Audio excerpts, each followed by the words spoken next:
Hello बच्चों, चलिए प्रश्न को पढ़ते हैं।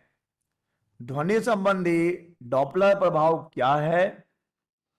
एक ध्वनि स्रोत एवं श्रोता एक दूसरे की ओर एक समान चाल से आ रहे हैं। यदि श्रोता स्रोत से उत्सर्जित तरंग आवृत्ति का 5/3 आवृत्ति प्राप्त करता हो तो सिद्ध कीजिए कि दोनों की चाल ध्वनि की चाल की 1/4 होगी। तो चलिए बच्चों, सबसे पहले तो हम लिख लेंगे मूल अवधारणा, जिसे कि हमें यहां पर परिभाषित भी करना है। यह प्रश्न आधारित है, तो हम लिख रहे हैं बच्चों मूल अवधारणा। मूल अवधारणा, रुक जाइए बच्चों, मैं लिख रहा हूं मूल अवधारणा।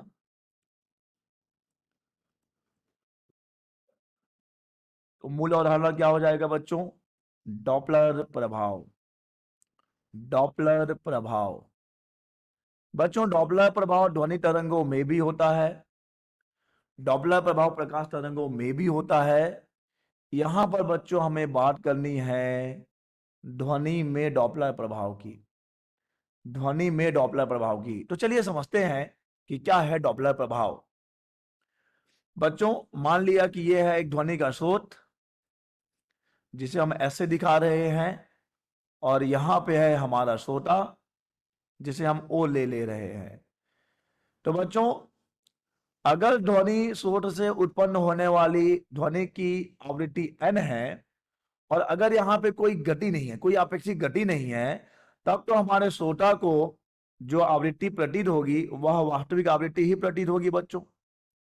ठीक है, n वास्तविक आवृत्ति है, और अगर यहां पे कोई आपेक्षिक गति नहीं होती है स्रोत और श्रोता के बीच, तो श्रोता को ध्वनि स्रोत की वास्तविक आवृत्ति ही प्राप्त होती है। परंतु बच्चों, जब ध्वनि स्रोत और श्रोता के बीच कोई आपेक्षिक गति होती है, जब ध्वनि स्रोत और श्रोता के बीच कोई आपेक्षिक गति होती है बच्चों, तब श्रोता को ध्वनि स्रोत की आवृत्ति में ध्वनि स्रोत की आवृत्ति में परिवर्तन प्रतीत होता है।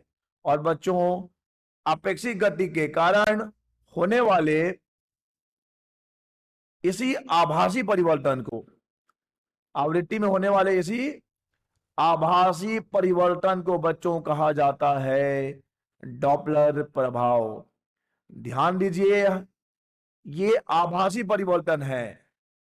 ऐसा हमारे श्रोता को प्रतीत होता है कि आवृत्ति में बदलाव हो रहा है, लेकिन ऐसा वास्तविक रूप में नहीं होगा। ठीक है बच्चों, तो क्या है डॉपलर प्रभाव? अगर हम परिभाषित करें तो जब कभी ध्वनि स्रोत और श्रोता के बीच आपेक्षिक गति होती है, तो हमारे श्रोता को ध्वनि स्रोत की आवृत्ति में आभासी परिवर्तन प्रतीत होता है। इसे ही कहा जाता है बच्चों डॉपलर प्रभाव। तो ये तो बच्चों यहां से यहां तक का उत्तर हो गया कि क्या है डॉपलर प्रभाव। चलिए बच्चों, इस प्रश्न के अगले पड़ाव में चलते हैं। अगला भाग, एक ध्वनि स्रोत एवं श्रोता एक दूसरे की ओर एक समान चाल से चल रहे हैं। ठीक है बच्चों, तो ये रहा हमारा ध्वनि का स्रोत, ये है हमारा श्रोता, और दोनों एक दूसरे की ओर आ रहे हैं। ये है Vs और ये है Vo। और चूंकि प्रश्न कह रहा है कि Vs और Vo दोनों बराबर हैं, तो मान लीजिए दोनों जो है U हैं, दोनों का मान U है। और हम जानते हैं बच्चों ध्वनि का वेग v, तो ये हो जाएगा v। और याद रखिए, ध्वनि का वेग जो ध्वनि की दिशा होगी हमारे स्रोत से श्रोता की ओर होगी। अब आगे चल के बच्चों प्रश्न क्या कह रहा है?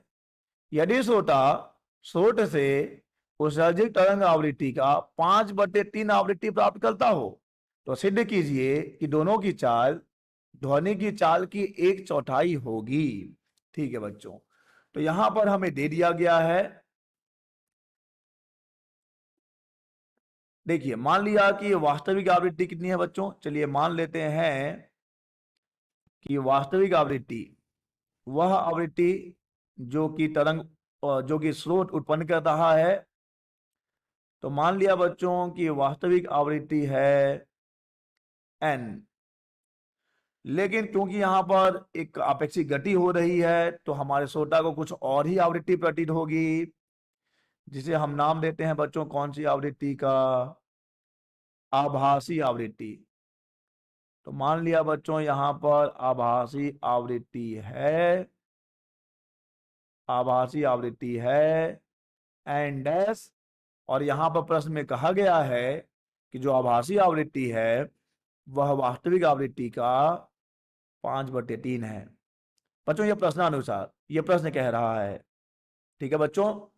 अब देखिए बच्चों, हम जानते हैं कि डॉपलर प्रभाव में आभासी आवृत्ति और वास्तविक आवृत्ति का जो अनुपात होता है वह होता है बच्चों श्रोता के सापेक्ष, श्रोता के सापेक्ष ध्वनि का वेग, श्रोता के सापेक्ष ध्वनि का वेग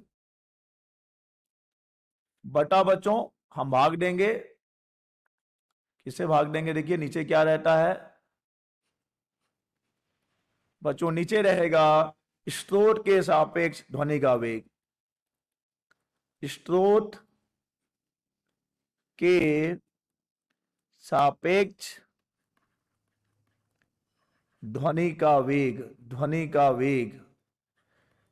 तो बच्चों ये है अनुपात आभासी आवृत्ति और वास्तविक आवृत्ति का, जो कि किसके बराबर होता है बच्चों? स्रोत के सापेक्ष ध्वनि का वेग बटे स्रोत के सापेक्ष ध्वनि का वेग।